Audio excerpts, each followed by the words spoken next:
আসসালামু আলাইকুম এভরিওয়ান, কেমন আছেন সবাই? আশা করি আল্লাহর রহমতে ভালো আছেন। আমি এখন সাগুদানা দিয়ে রসমালাই বানাবো।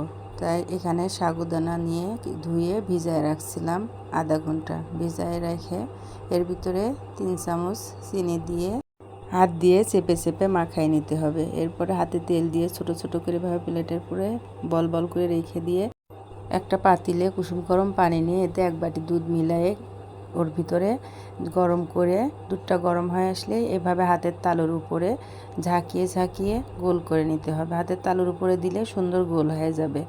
এই গোল গোলগুলা সব একবারে দিয়ে দিয়ে নাড়াচাড়া করা যাবে না। আস্তে আস্তে যখন উপরে উঠে আসবে একাই, তখন একটু নাড়া দিতে হবে। 2টা এলাচ ফল দিয়ে দিলাম। আর আমি এখানে হাফ বাটি চিনি দিছি। চিনিটা দেখানো হয়নি। স্বাদ মতো লবণ দিয়ে দিলাম।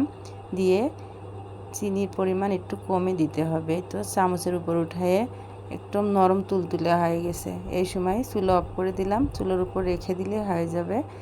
এই তো আমার রসমালাই রেডি। কাচের মতো রসমালাই, খেতে খুব মজা। ঠান্ডা ঠান্ডা পরিবেশন করুন। আমি তো অনেকগুলো খেয়েছি, আপনারাও বানিয়ে খায়েন। আমার ভিডিওটি যদি ভালো লাগে লাইক করবেন, শেয়ার করুন, পেজটি ফলো দিবেন। আল্লাহ হাফেজ।